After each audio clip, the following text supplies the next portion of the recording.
दीपिका, अर्जुन, संजय, मोनिका, सभी मेरे साथ में। चलिए बिना देरी के मंजिल की ओर बढ़ते हैं। प्रतिवर्ष विश्व पर्यावरण दिवस कब मनाया जाता है? एक्चुअली में दोस्तों इसे आप इंग्लिश में जरूर ध्यान रखना, वर्ल्ड हैबिटेट डे। कौन सा डे? World habitat day. ये दोस्तों कब मनाते हैं? हैबिटेट का मतलब क्या होता है? मानव बस्तियां जो होती है, क्या जो मानव बस्ती होती है दोस्तों, उसे कहते हैं हैबिटेट। तो वर्ल्ड हैबिटेट डे कब मनाया जाता है? अक्टूबर के पहले सोमवार। कब दोस्तों?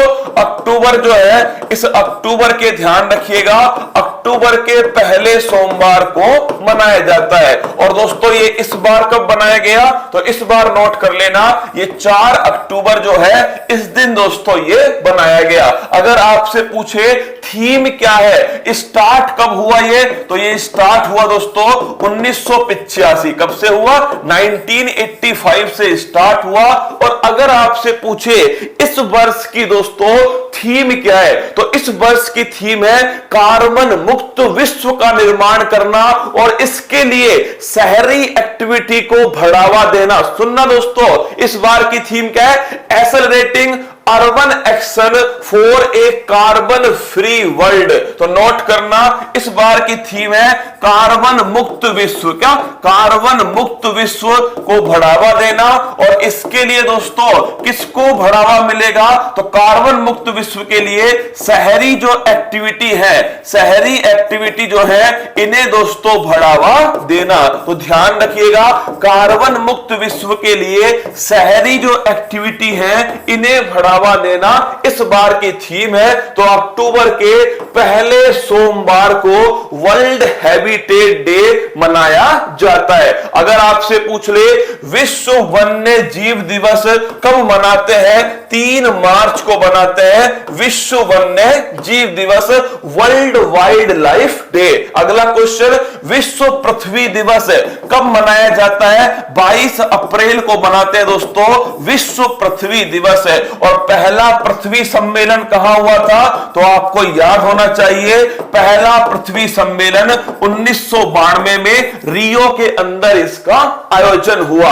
अगला क्वेश्चन देखिए, विश्व जैव विविधता दिवस कब मनाया जाता है? तो ये मनाते हैं दोस्तों 22 मई। कब मनाते हैं? 22 मई को वर्ल्ड बायोडाइवर्सिटी डे मनाया जाता है। अंतरराष्ट्रीय शांति दिवस कब मनाया जाता है? तो ध्यान रखिएगा दोस्तों, चलो कमेंट बॉक्स में छाप के बताओ, इंटरनेशनल पीस डे कब मनाया जाता है? विश्व हाथी दिवस कब मनाते हैं? ये मनाते हैं दोस्तों 12 अगस्त। कब मनाते हैं? हाथी दिवस और युवा दिवस दोनों की दोनों कब मनाते हैं? 12 अगस्त को मनाया जाता है। अगला क्वेश्चन, एयर फोर्स डे 8 दोस्तों अक्टूबर, 8 अक्टूबर नव स्पर्शम दित्तम, आकाश को गौरव के साथ में छूना है। 15 अक्टूबर को दोस्तों एपीजे अब्दुल कलाम जी का जन्म दिवस है, छात्र दिवस।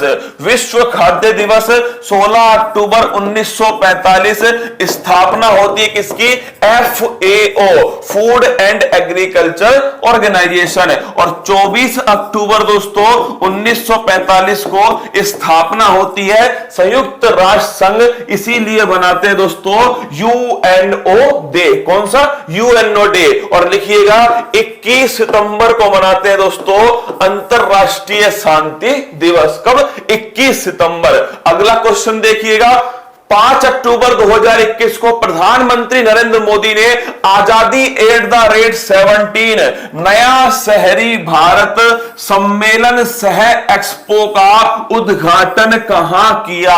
पहली बात तो इसका नाम लिखना, आजादी @75 दोस्तों। और इसका पूरा नाम क्या है? इसका पूरा नाम है नया शहरी भारत। अगर आपसे पूछे इस सम्मेलन और एक्सपो का उद्घाटन कहां किया गया? लखनऊ के अंदर। कहां हुआ? लखनऊ में। कितने दिन चलने वाला है दोस्तों? 3 दिन चलने वाला है। अगर मैं आपसे पूछूं इसकी थीम क्या है, तो इसकी थीम है नया शहरी भारत। क्या इसकी थीम क्या है? नया शहरी भारत है। तो नोट करना, इसकी जो थीम है वो है दोस्तों नया शहरी भारत है, न्यू अर्बन इंडिया। कौन दोस्तों? न्यू अर्बन इंडिया, ये इसकी थीम है। अगर आपसे पूछे इसमें कौन कौन सी एक्टिविटी हुई थी? अरे 12 जनवरी को राष्ट्रीय युवा दिवस है, 12 अगस्त को विश्व युवा दिवस है माय डियर रसगुल्ला।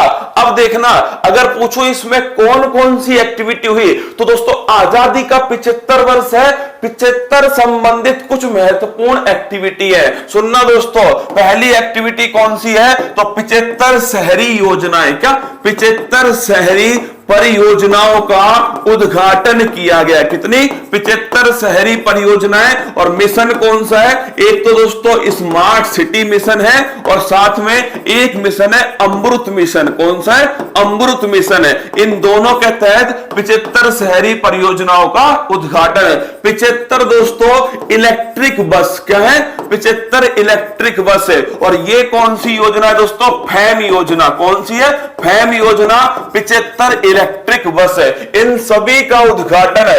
आजादी @17, जिसकी थीम क्या है? नया शहरी भारत। लखनऊ में इसका आयोजन हुआ और ध्यान रखना खुद प्रधानमंत्री जी दोस्तों इसके आयोजन में पहुंचे। तो ध्यान रखिएगा, आजादी @17। और अगर आपसे पूछे थीम क्या है, तो न्यू अर्बन इंडिया इसकी थीम है। अगर आपसे पूछे लखनऊ, तो ये लखनऊ है दोस्तों।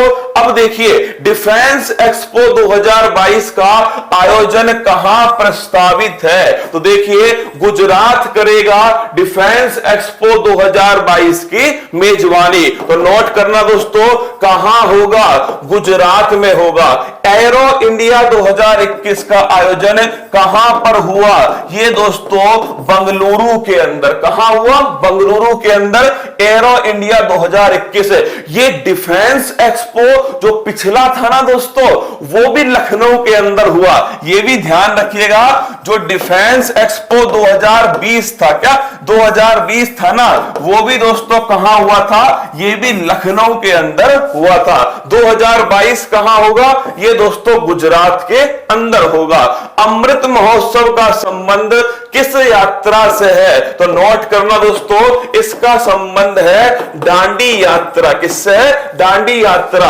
अमृत महोत्सव आजादी के दोस्तों 75 वर्ष है। और दांडी यात्रा की बात करो, कब स्टार्ट होती है? 12 मार्च 1930 को। और दोस्तों कब तक चलती है? 6 अप्रैल 1930 तक चलती है। मेजर ध्यानचंद खेल यूनिवर्सिटी उत्तर प्रदेश के किस शहर में स्थापित होगी? मेरठ के अंदर। कहां होगी? मेरठ के अंदर स्थापित होगी। अगला क्वेश्चन, लखनऊ किस नदी के किनारे दोस्तों? गोमती नदी के किनारे स्थित है लखनऊ। नवाबों का शहर है भारत की। अरे नवाब जग चुके हैं क्या? हाथ खड़े करके बताओ कौन कौन सा नवाब जग चुका है। अगला क्वेश्चन है, भारत की पहली मेट्रो जिसमें सैनिटाइजेशन के लिए यूवी किरणों का उपयोग किया, तो वो दोस्तों मेट्रो है लखनऊ मेट्रो। कौन सी है? लखनऊ मेट्रो। अगला क्वेश्चन, चौधरी चरण सिंह एयरपोर्ट कहां स्थित है? ये भी दोस्तों नोट करना, लखनऊ में स्थित है। अगर आपसे पूछे चौधरी चरण सिंह दोस्तों, इनका जो आपके समाधि स्थल है, इसका नाम है दोस्तों किसान घाट। क्या है? किसान घाट है। और अगर आपसे पूछे लाल बहादुर शास्त्री एयरपोर्ट, तो लाल बहादुर शास्त्री जो एयरपोर्ट है, ये दोस्तों नोट करना, ये स्थित है वाराणसी। कहां है? वाराणसी के अंदर। और लाल बहादुर शास्त्री जी का समाधि स्थल विजय घाट। कौन सा घाट है? विजय घाट इनका समाधि स्थल है। अगला क्वेश्चन देखिए, कॉमनवेल्थ गेम कतई जहर प्रश्न। क्या कतई जहर प्रश्न दोस्तों? छपने लायक प्रश्न। कॉमनवेल्थ गेम्स 2022 का आयोजन कहां किया गया?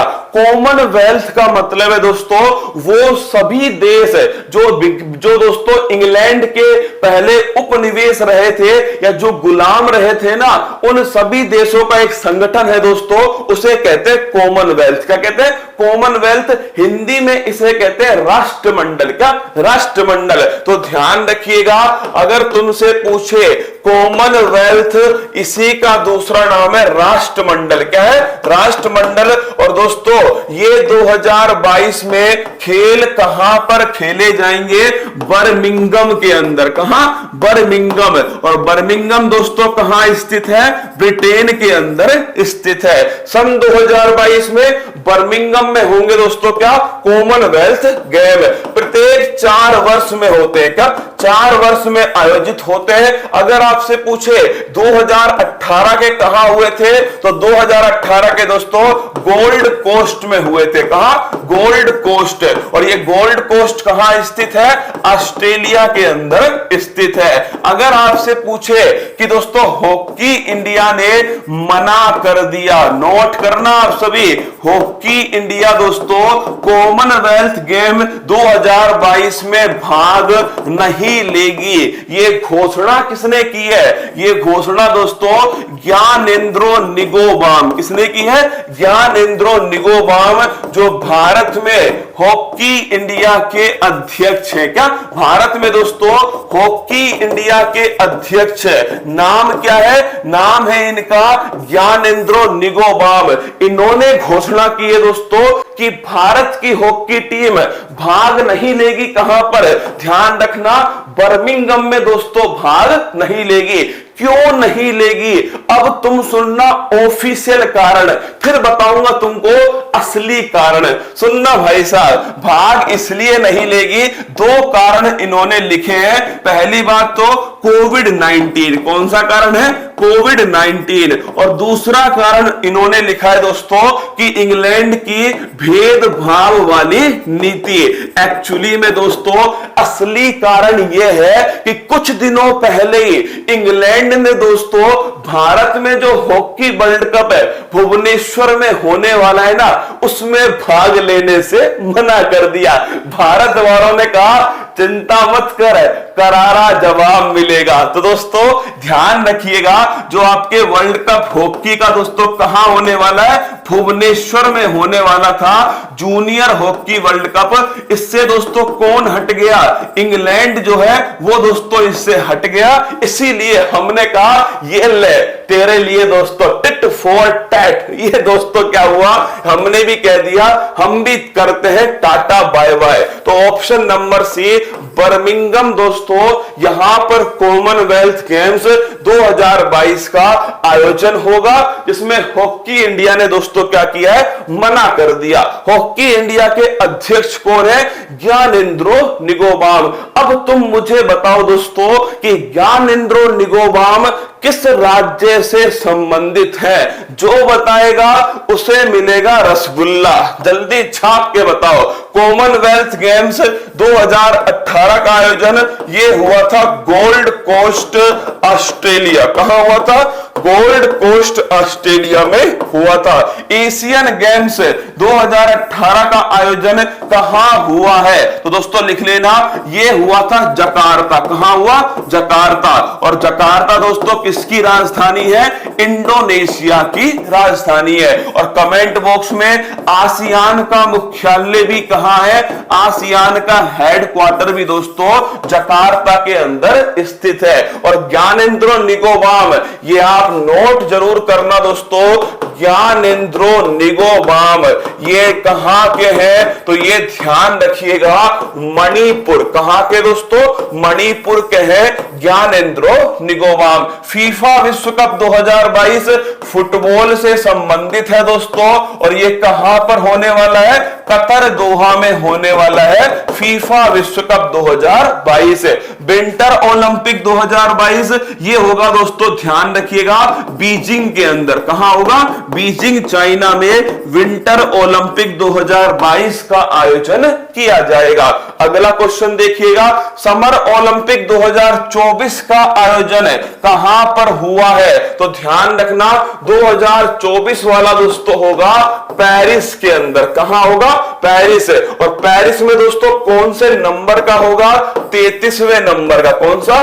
33 नंबर पेरिस के अंदर 2024 का समर ओलंपिक है। अगला प्रश्न है, हाल ही में किस बैंक ने भारतीय नौसेना के सम्मान में एक ई कार्ड, इसका नाम क्या है दोस्तों, नैव ई कैश।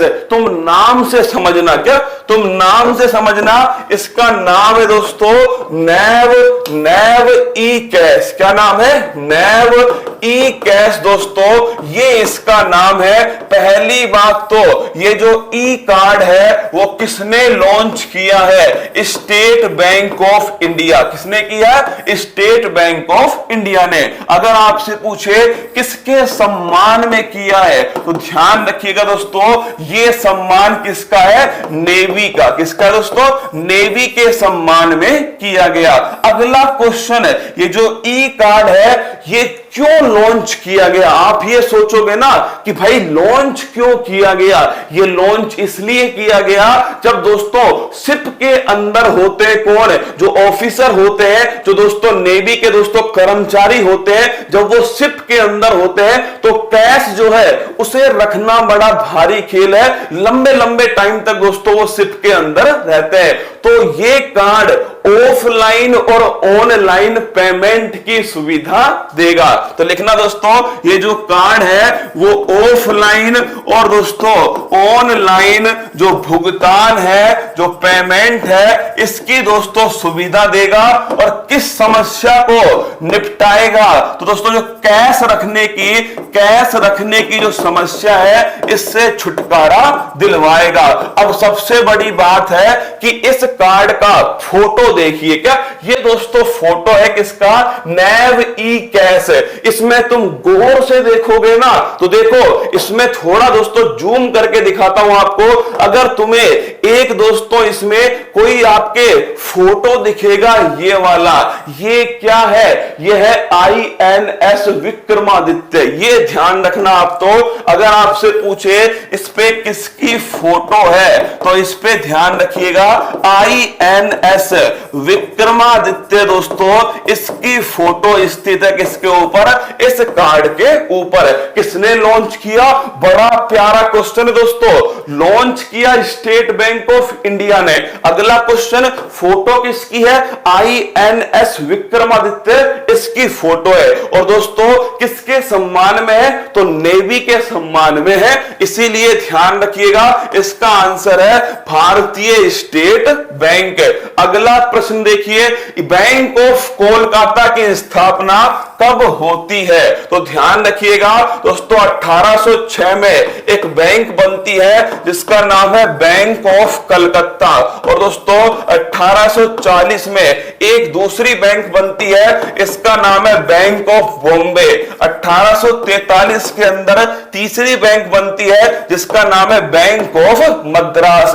तो अगर आपसे पूछे bank of Calcutta 1806, bank of Bombay 1840 और बैंक ऑफ मद्रास 1843, इन तीनों बैंकों को आपस में मिलाकर एक नई बैंक बनाया गया और उसका नाम था इंपीरियल बैंक। तो 1921 में दोस्तों कलकत्ता बैंक, बॉम्बे बैंक और मद्रास बैंक, इन तीनों को मिलाकर नया बैंक बना, उसका नाम है इंपीरियल बैंक।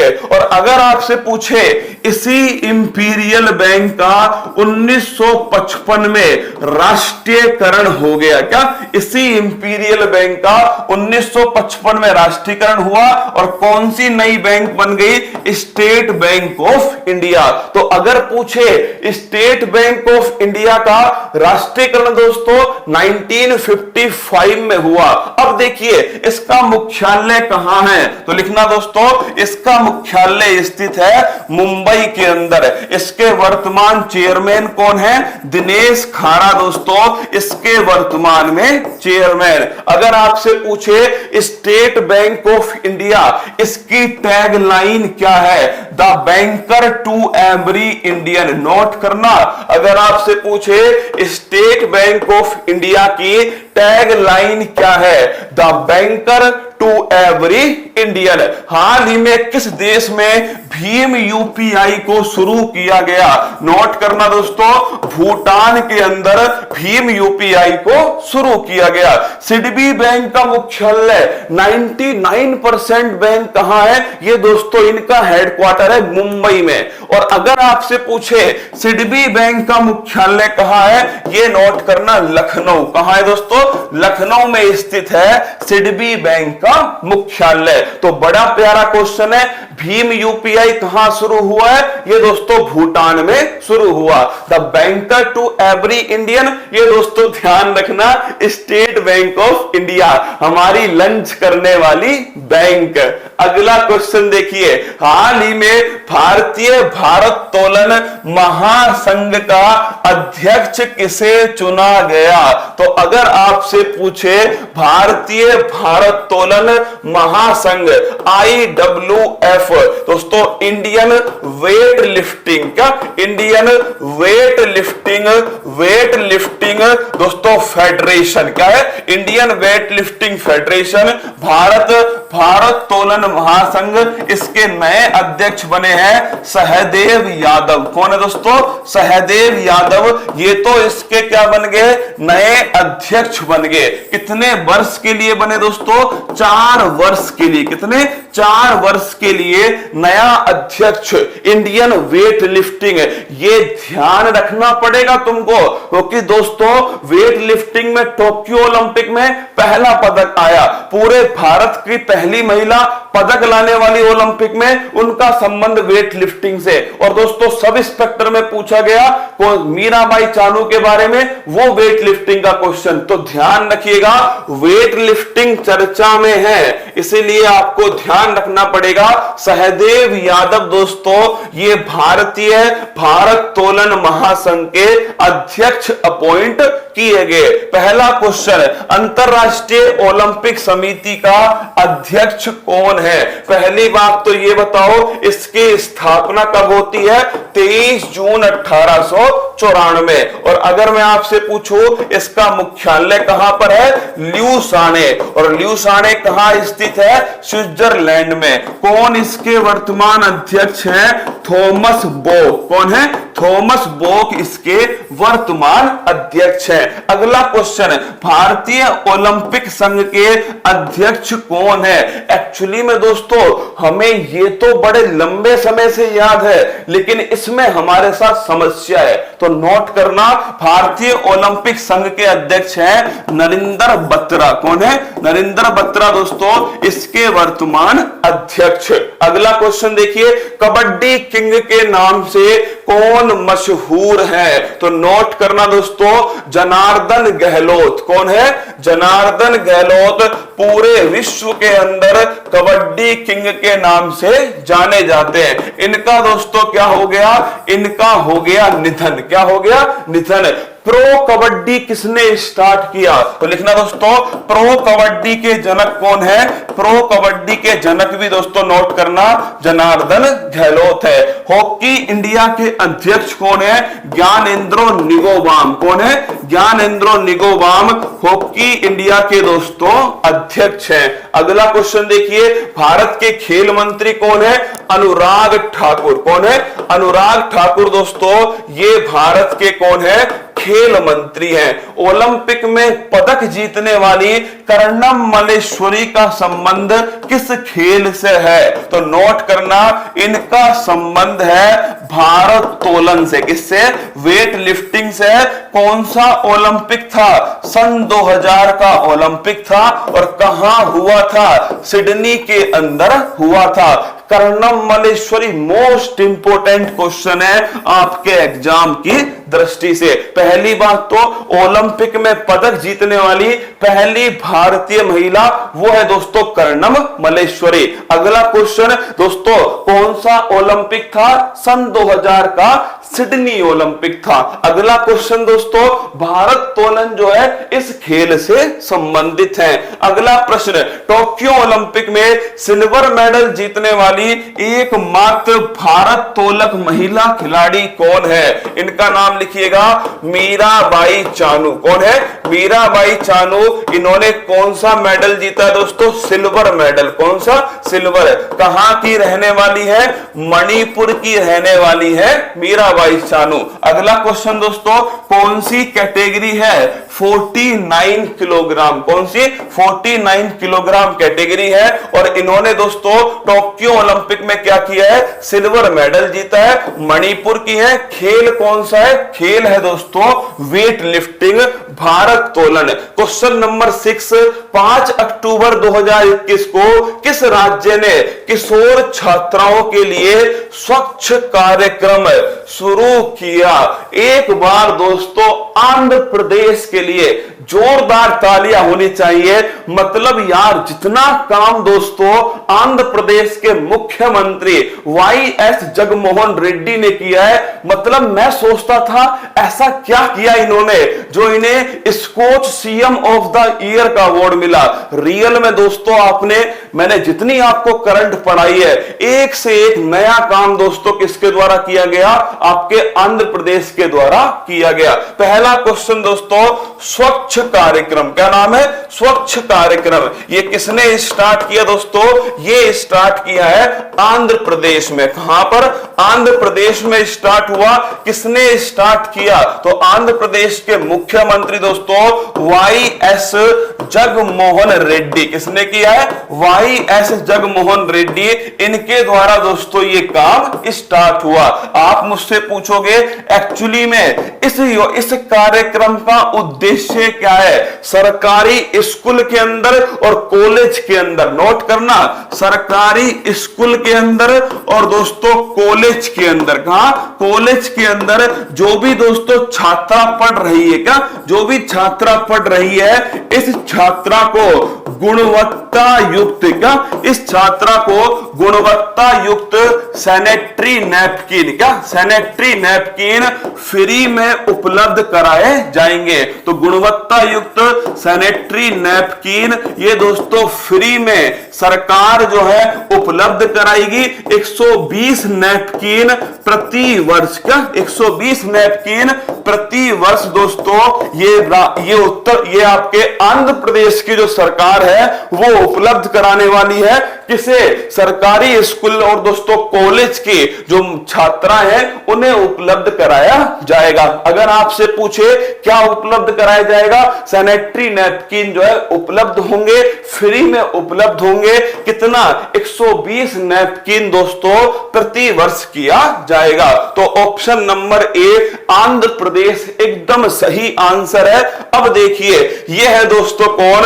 आंध्र प्रदेश के मुख्यमंत्री जगनमोहन रेड्डी। अगला प्रश्न, शून्य अभियान किसके द्वारा आरंभ हुआ? तो नोट करना दोस्तों, नीति आयोग के द्वारा कौन सा अभियान स्टार्ट हुआ? शून्य अभियान स्टार्ट हुआ। आंध्र प्रदेश वो राज्य है दोस्तों जिसने अपना हृदय, जिसने अपना हार्ट खोया था, वो है दोस्तों हैदराबाद। क्या? हैदराबाद। आप सोचिए अगर दोस्तों उत्तर प्रदेश से मैं लखनऊ को अलग कर दूं, राजस्थान से मैं जयपुर को अलग कर दूं, मध्य प्रदेश से मैं दोस्तों इंदौर या भोपाल को अलग कर दूं, तो क्या मतलब होगा? सोच के देखो एक बार। वो राज्य है आंध्र प्रदेश जिसने अपना हैदराबाद तेलंगाना को दिया और फिर खुद दोस्तों आपके आंध्र प्रदेश को खड़ा किया आपके सामने। नीति आयोग जो है इसने दोस्तों स्टार्ट किया है शून्य अभियान। अगर मैं आपसे पूछूं शून्य जो अभियान है ये किससे संबंधित है? तो ध्यान रखना दोस्तों, प्रदूषण मुक्त करना, क्या प्रदूषण को कम करना और कैसे वाहनों को बढ़ावा देना, इलेक्ट्रिक जो व्हीकल है इन्हें दोस्तों बढ़ावा देना, ये इसका उद्देश्य है। सर्वश्रेष्ठ मुख्यमंत्री का स्कोच अवार्ड किस राज्य के मुख्यमंत्री को दिया गया? आंध्र प्रदेश के मुख्यमंत्री को दिया गया। भारत का नवीनतम हाई कोर्ट ये दोस्तों अमरावती हाई कोर्ट है। और लिखना 25वां हाई कोर्ट कौन सा है? 25वां high court Amaravati high court भारत का नवीनतम हाई कोर्ट। भाषाई आधार पर बनने वाला भारत का पहला राज्य कौन सा है? वो है दोस्तों दोस्तों आंध्र प्रदेश। कौन है? आंध्र प्रदेश है। और इसी आंध्र प्रदेश से 2 जून 2014 को कौन अलग हो गया? तेलंगाना दोस्तों इससे अलग हो गया। अगला प्रश्न है, आंध्र प्रदेश का क्लासिकल डांस कौन सा है? तो नोट करना दोस्तों, आंध्र प्रदेश का क्लासिकल डांस है कुचिपुड़ी। कौन सा है? कुचिपुड़ी। कैसे याद करोगे? पूड़ी दोस्तों कैसी है? आधी है। क्या है? पूड़ी। ध्यान रखना, पूड़ी दोस्तों आधी है। कहां पर आधी है? थाल के अंदर। कहां दोस्तों? थाल में। तो इसी नृत्य को कहते हैं थाल नृत्य। क्या बोलते हैं? थाल नृत्य भी दोस्तों इसी नृत्य को कहा जाता है। तो पूड़ी दोस्तों आधी है और आधी ध्यान रखना थाल में। स्वच्छ भारत अभियान कब आरंभ हुआ? 2 अक्टूबर 2014 को हुआ। कब तक चला? 2 अक्टूबर 2019 तक चला। स्वच्छ भारत अभियान 2.0 ये कब प्रारंभ हुआ? 1 अक्टूबर 2021 से स्वच्छ भारत अभियान 2.0 जो है ये स्टार्ट किया गया। अगला प्रश्न देखिए, चर्चा में रही हैली-बोर्न सर्वे तकनीक का संबंध किससे है? अच्छा क्वेश्चन है दोस्तों। हैली-बोर्न सर्वे तकनीक एक्चुअली में दोस्तों इस तकनीक का उपयोग कहां पर किया गया? पहली बात तो जल शक्ति मंत्रालय ने इसका उपयोग किया। आप समझ चुके होंगे इसका आंसर क्या होगा, पर सुनिए, जल शक्ति मंत्रालय कौन है दोस्तों? गजेंद्र सिंह शेखावत। कौन है? गजेंद्र सिंह शेखावत। ये इसके वर्तमान में मंत्री है। इन्होंने क्या किया है? इन्होंने दोस्तों जो जल शक्ति मंत्रालय है ना, इसने जोधपुर के अंदर, कहां? जोधपुर का जो सूक्ष्म प्रदेश है, क्या सूक्ष्म प्रदेश है, यहां पर जल प्रबंधन के लिए, किसके लिए दोस्तों? वाटर मैनेजमेंट के लिए कौन सा सर्वे किया है? इस सर्वे का नाम है हैली-बोर्न सर्वे तकनीक। तो किसके लिए? जोधपुर के अंदर सूक्ष्म प्रदेशों में वाटर मैनेजमेंट के लिए एक तकनीक का उपयोग किया, हैली-बोर्न सर्वे तकनीक। आप कहोगे इसमें होगा क्या? एक्चुअली में दोस्तों इस टेक्नोलॉजी का उपयोग करके जमीन के नीचे 500 मीटर, क्या जमीन के नीचे 500 मीटर तक दोस्तों 3D रिजोल्यूशन वाली, HD रिजोल्यूशन वाली फोटो जो है छवि प्राप्त की जाएगी। क्या इस तकनीक का उपयोग करके जमीन के नीचे, कहां? जमीन के नीचे 500 मीटर तक, कहां? जमीन के नीचे 500 मीटर तक दोस्तों, कैसी 500 मीटर तक 3D जो आपकी छवि है वो प्राप्त की जाएगी और इसके द्वारा वहां पर स्थित जल का स्तर, वहां पर स्थित जल की गुणवत्ता और वहां पर स्थित जल की मात्रा, इसका दोस्तों मूल्यांकन किया जाएगा। तो अगर आपसे पूछे हैली-बोर्न सर्वे तकनीक जोधपुर में इसका दोस्तों यूज किया गया सूक्ष्म प्रदेश में वाटर मैनेजमेंट के लिए। अगर आपसे पूछे कौन सा मंत्रालय है? जल शक्ति मंत्रालय। मंत्री कौन है? गजेंद्र सिंह शेखावत है। अगर आपसे पूछे इस तकनीक का कैसे उपयोग होगा, तो जमीन के नीचे 500 मीटर नीचे तक दोस्तों कितना जल है, उसकी क्वालिटी क्या है, उसकी दोस्तों मात्रा क्या है, इसके लिए 3D जो छवि है, 3D फोटो प्राप्त की जाएगी। तो जल प्रबंधन जो है ये दोस्तों इसका आंसर है किसका? हैली-बोर्न जो तकनीक है इसका आंसर क्या है दोस्तों? जल प्रबंधन इसका सही आंसर है। काजरी की फुल फॉर्म क्या है? CAZRI। पहली बात तो इसकी फुल फॉर्म लिख लो, सेंट्रल एरिड, क्या central arid zone research institute. क्या है? Central arid zone research institute कहां पर स्थित है? जोधपुर के अंदर स्थित है, राजस्थान में। अगला क्वेश्चन है, हाल ही में भारत का पहला इमरजेंसी एयर स्ट्रिप की सुविधा कहां सफलतापूर्वक आरंभ की गई दोस्तों? बाड़मेर में। कहां पर? बाड़मेर राजस्थान में पहली इमरजेंसी, क्या पहली इमरजेंसी एयर स्ट्रिप की सुविधा। अगला प्रश्न, जल जीवन मिशन कब प्रारंभ हुआ? 2019 में हुआ और 2024 हर घर जल का लक्ष्य रखा गया। अगर आपसे पूछे लैंड फॉर लाइफ अवार्ड किसे प्रदान किया गया? श्याम सुंदर जियानी। किसको?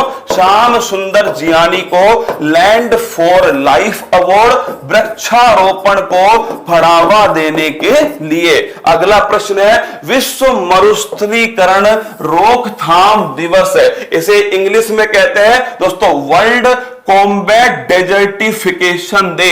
मरुस्थल का जो प्रसार है, क्या ये तो मरुस्थल हुआ, इस मरुस्थल में दोस्तों इसका जो प्रसार है इसे कहते हैं क्या? इसे कहते हैं मरुस्थलीकरण, क्या डेजर्टिफिकेशन। इसके प्रसार को रोकना, क्या इसे रोकना दोस्तों, इसके लिए दिन होता है 17 जून। कौन सा है? 17 जून है। अगर आपसे पूछे वर्ल्ड कॉम्बैट डेजर्टिफिकेशन डे कब मनाते हैं? 17 जून को मनाया जाता है। अगला प्रश्न है, हाल ही में उपराष्ट्रपति एम वेंकैया नायडू ने महाभाऊ ब्रह्मपुत्रा नदी विरासत केंद्र का उद्घाटन कहां किया है? वैसे आप नाम से समझ चुके होंगे, महाभाऊ ब्रह्मपुत्रा नदी कहां होगी? असम के अंदर। कहां होगी? असम के अंदर। तो आप हेडिंग डालिएगा, महाभाऊ ब्रह्मपुत्रा नदी विरासत केंद्र। अगर आपसे पूछे इसका उद्घाटन किसने किया दोस्तों, तो इसका जो उद्घाटन है वो किया है भारत के उपराष्ट्रपति। कौन है वर्तमान में? तो आप सभी को पता है, वेंकैया नायडू। कौन है? वेंकैया नायडू। इनके द्वारा दोस्तों उद्घाटन किया गया महाभाऊ ब्रह्मपुत्रा नदी विरासत केंद्र का। कहां पर उद्घाटन हुआ? असम के अंदर। कहां दोस्तों? असम के अंदर, गुवाहाटी में। ध्यान रखना, इसका उद्घाटन किया गया। एक्चुअली में दोस्तों ये जो विरासत केंद्र है ना, ये ब्रिटेन के जो उपायुक्त थे, जो ब्रिटेन के दोस्तों उच्चायुक्त थे, उनका क्या था? उनका दोस्तों रेजिडेंस था कामरूप साम्राज्य में। और याद करो दोस्तों, बचपन में मैंने आपको लगभग 10,000 साल पहले पढ़ाया था कि असम को कामरूप कहा जाता था। याद करो, 10,000 साल पहले जब तुम इतने से बच्चे थे तब मैंने तुम्हें पढ़ाया था। नोट करना दोस्तों, एक्चुअली में जो केंद्र है वो किसका निवास स्थान था? ये दोस्तों निवास था, लिखिएगा ब्रिटिश उपायुक्त। किसका था? जो ब्रिटिश उपायुक्त है दोस्तों, उनका आपके निवास था किस साम्राज्य के अंदर? कामरूप साम्राज्य। और मैंने आपको फिर कहा, कामरूप किसी का नाम था? असम का दोस्तों पहले नाम था। तो ध्यान रखिएगा, इसका आंसर है आपके असम। ऑप्शन नंबर बी इसका आंसर है। और असम की दोस्तों वाइन ओशम, क्या ओशम। अभी बात करते हैं, अगर आपसे पूछे कि दोस्तों उपराष्ट्रपति साहब ने इसका उद्घाटन कर दिया, इसमें मुख्यमंत्री कौन है? तो मुख्यमंत्री दोस्तों हेमंत बिस्वा। कौन है? असम के मुख्यमंत्री कौन है? हेमंत बिस्वा दोस्तों, ये यहां के ध्यान रखिएगा मुख्यमंत्री। पहला प्रश्न, ब्रह्मपुत्रा नदी को तिब्बत में किस नाम से जानते हैं? एक्चुअली में दोस्तों जो ये ब्रह्मपुत्रा नदी है, ये ध्यान रखना, तिब्बत में इस नदी को कहते हैं सांगपो। क्या कहते हैं? सांगपो कहते हैं तिब्बत में ब्रह्मपुत्रा नदी को। अगला दोस्तों, ये नदी नामचा बरवा पर्वत, कौन सा है? नामचा बरवा पर्वत, इससे दोस्तों टकराकर, इससे मुड़कर कहां प्रवेश करती है? अरुणाचल प्रदेश में प्रवेश करती है। फिर दोस्तों ये नदी असम में बहती हुई कहां जाती है? बांग्लादेश में चली जाती है। और यही दोस्तों क्या बनता है? यहां बनता है गंगा ब्रह्मपुत्र डेल्टा डेल्टा, कौन सा? सुंदरवन डेल्टा यहीं पर दोस्तों बनता है। तो अगर आपसे पूछे ब्रह्मपुत्र नदी को तिब्बत में क्या कहते हैं दोस्तों? तिब्बत में इसे सांगपो कहते हैं। तिब्बत में इस नदी के ऊपर एक दोस्तों क्या है, एक परियोजना स्टार्ट की है चमगादड़ चाइना ने, उसका नाम लिखिएगा जांगमू परियोजना। अगर तुमसे पूछ लेना कभी कि दोस्तों तिब्बत में ही एक परियोजना स्टार्ट की गई है, उस परियोजना का नाम है जांगमू परियोजना। कौन से दोस्तों? जांगमू परियोजना। ये चाइना ने स्टार्ट की है किस नदी के ऊपर? ब्रह्मपुत्र नदी। फिर अरुणाचल प्रदेश, फिर दोस्तों असम। असम में इसी नदी पर एक द्वीप स्थित है जिसका नाम है माजुली द्वीप। क्या नाम है? माजुली द्वीप। बांग्लादेश में इसी नदी को जमुना नदी कहा जाता है। क्या? बांग्लादेश में इसे दोस्तों जमुना नदी कहते हैं। फिर दोस्तों इसमें कौन सी नदी मिलती है? गंगा नदी मिलती है। फिर ये पद्मा कहलाती है। क्या? पद्मा।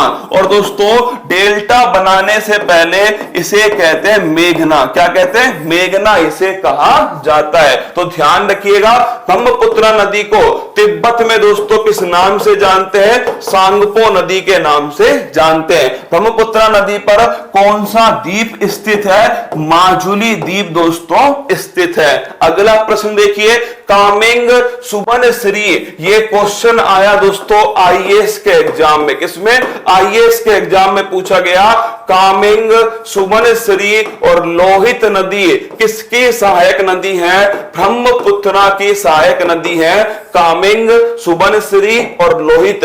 भूपेन हजारिका पुल किस नदी पर स्थित है? लोहित नदी पर स्थित है। इसी का नाम है ढोला सादिया पुल। क्या नाम है? ढोला सादिया पुल। या दोस्तों भूपेन हजारिका पुल नदी कौन सी है? लोहित नदी। ब्रह्मपुत्र नदी पर कौन सा राष्ट्रीय जलमार्ग स्थित है? National waterway number 2। ये कहां स्थित है? ब्रह्मपुत्र नदी पर स्थित है। और अगर आपसे पूछे वाटरवे 1 दोस्तों, ये गंगा नदी के ऊपर स्थित है वाटरवे 1। और वाटरवे 2 ये दोस्तों आपके असम के अंदर, कहां? असम के अंदर किस नदी पर है? ब्रह्मपुत्र नदी पर स्थित है। अगला प्रश्न देखिएगा, जिम कार्बेट नेशनल पार्क का नाम बदलकर क्या हो गया? नया गायत्री मंत्र लाना पड़ेगा दोस्तों, नाम ही चेंज हो गया।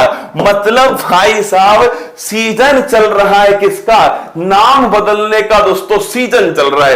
करंट अफेयर्स को जबरदस्ती बढ़ाने का दोस्तों सीजन है भाई साहब। ये लीजिए नई करंट अफेयर, फालतू की current affair, Jim Corbett national park. पहले दोस्तों नोट करना, इसका पहले नाम क्या था?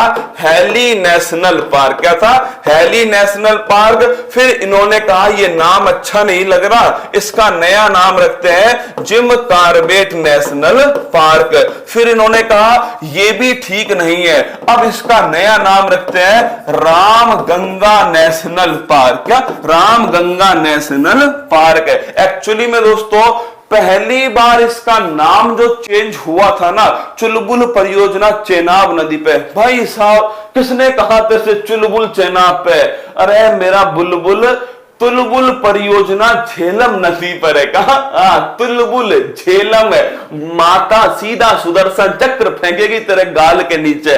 दोस्तों पहले जो नाम चेंज हुआ था ना, वो फेमस जो पर्यावरणविद है, फेमस जो दोस्तों प्रकृतिविद है, पर्यावरणविद है, इनके नाम पर इसका नाम रखा गया। अब जो नाम चेंज हुआ है वो दोस्तों लिखना, यहां पर जो नदी बहती है राम गंगा। कौन सी? राम गंगा जो नदी है दोस्तों, इस नदी के नाम पर इसका नया नाम रख दिया जिम कार्बेट का राम गंगा नेशनल पार्क। कहां स्थित है? उत्तराखंड के अंदर स्थित है जिम कार्बेट नेशनल पार्क। 1936 में दोस्तों ये इसकी स्थापना होती है और ये भारत का लिखना, भारत का पहला राष्ट्रीय उद्यान। क्या? भारत का पहला राष्ट्रीय उद्यान। और अगर आपसे पूछे भारत की पहली भारत की पहली टाइगर प्रोजेक्ट कहां चला दोस्तों? भारत का पहला टाइगर प्रोजेक्ट, ये भी ध्यान रखना, जिम कॉर्बेट नेशनल पार्क के अंदर चला गया। तो भारत का पहला नेशनल पार्क और भारत की पहली टाइगर प्रोजेक्ट परियोजना, एक्चुअली में टाइगर प्रोजेक्ट स्टार्ट कब हुआ था? 1973 में, और उसी के तहत दोस्तों पहला टाइगर प्रोजेक्ट कहां बना? ये बना जिम कॉर्बेट नेशनल पार्क। तो option number B Ramganga national park. पता नहीं दोस्तों राजूड़ी नेशनल पार्क कब बनेगा? जिस दिन राजूड़ी नेशनल पार्क बन गया ना, तुम्हें भाई साहब ऐसी करंट पढ़ाऊंगा ना, धुआं धुआं वाली। अगला क्वेश्चन देखिएगा, हाल ही में भारत का नवीनतम राष्ट्रीय उद्यान कौन सा है? देहिंग पटकई राष्ट्रीय उद्यान। कौन सा है? Dehing Patkai national park. दोस्तों ये कहां स्थित है? असम के अंदर स्थित है। असम का 7वां क्या है? राष्ट्रीय उद्यान। जितने भी नेशनल पार्क हैं, अभी 10 मिनट बाद सारे के सारे नेशनल पार्क तुम्हें लिखा दूंगा, पढ़ लेना। मेरी तो जिंदगी खराब हो गई दोस्तों। राष्ट्रीय उद्यान, टाइगर रिजर्व, मतलब अब तो फीलिंग आने लग गई मुझे जंगल में रहने वाली है ना, इतनी बार पढ़ा दिया। देहिंग पटकई राष्ट्रीय उद्यान असम के अंदर है, ये 7वां राष्ट्रीय उद्यान है असम के अंदर। T×2 अवार्ड लिखो भाई पीलीभीत वालों। पीलीभीत टाइगर रिजर्व कहां स्थित है? उत्तर प्रदेश के अंदर स्थित है। अगला प्रश्न देखिएगा, सूर्य किरण एक्सरसाइज का आयोजन ये हुआ पिथौरागढ़। कहां हुआ? पिथौरागढ़ में हुआ, उत्तराखंड के अंदर हुआ। किस किस के बीच हुआ? भारत और दोस्तों नेपाल के बीच हुआ। किसके? भारत और नेपाल। सूर्य किरण एक्सरसाइज अगर पूछे कहां पर? पिथौरागढ़ के अंदर। सबसे ऊंचा हर्बल पार्क कहां स्थापित हुआ हो भाई साहब? लो फिर लो, जंगल वाली फीलिंग लो दोस्तों। ये भी उत्तराखंड में स्थापित हुआ सबसे ऊंचा हर्बल पार्क। अगर आपसे पूछे जंगल हीलिंग सेंटर, कौन सा?